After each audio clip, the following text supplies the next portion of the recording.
Throwing darts is a skill that requires precision and lots of time to master. It's a game rarely played sober.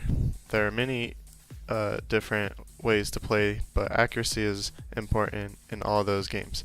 So that is what we are focused on.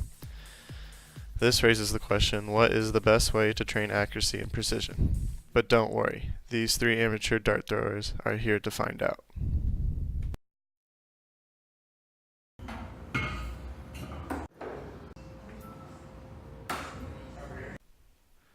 Before we can answer this question, we have to find the right equipment.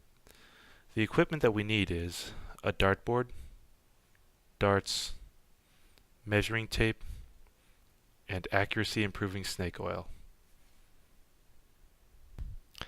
Between what we learned in class and a 2004 study done on golf players, we decided to experiment with 3 different practice protocols. Each subject performed 25 acquisition trials and then was assigned a different protocol. Afterwards, subjects performed 25 retention and 25 transfer trials. In order to participate, subjects were required to have little to no experience and not be blind. According to what we learned, we expected distributed practice with the greatest improvement, visual with the least improvement, and mass practice somewhere in between. Brandon's method was mass practice. Trevor's method was distributed practice. Lucas's method was visual learning. Here are the clips of our acquisition trials. Each subject was instructed to do whatever felt natural to them while throwing. Each subject stood at least 8 feet away. This is the standard distance for darts.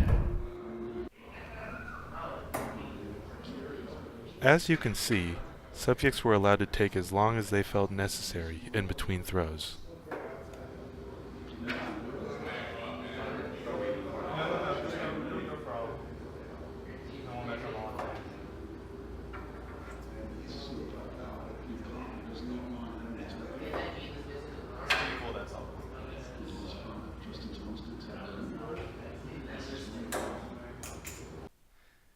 Here are the averages of our acquisition trials.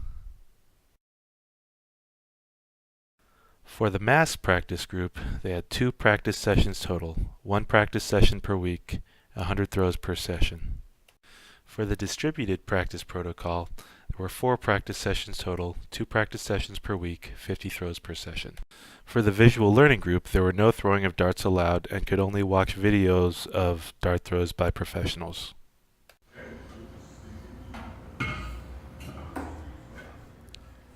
This is Brandon performing his mass practice.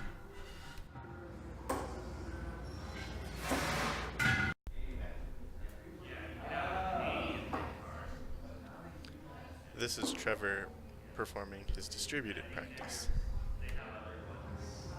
Now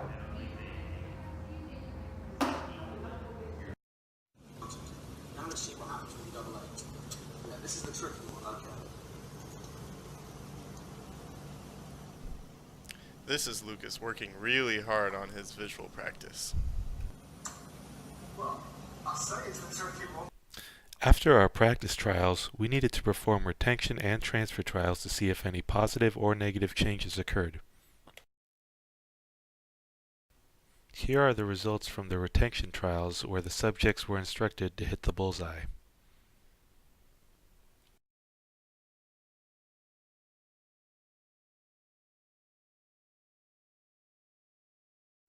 For transfer trials, subjects were instructed to aim at a different spot. This spot was the red area directly above the bullseye. Right her. Here are the results for the transfer trials. As you can see from this graph, there were many inconsistencies between trials. The group that showed the greatest improvement in performance and learning was the mass practice group. The distributed practice group showed the worst improvement out of the 3. Our hypothesis was only partially correct, as the mass practice group did show significant improvement in learning, but everything else proved to be incorrect. This experiment seems to be inconclusive due to the limited number of subjects used. When each group only has one subject, it's very easy for data to become skewed. A larger sample size would help us confirm this theory, but our experiment is a case of small sample size theater.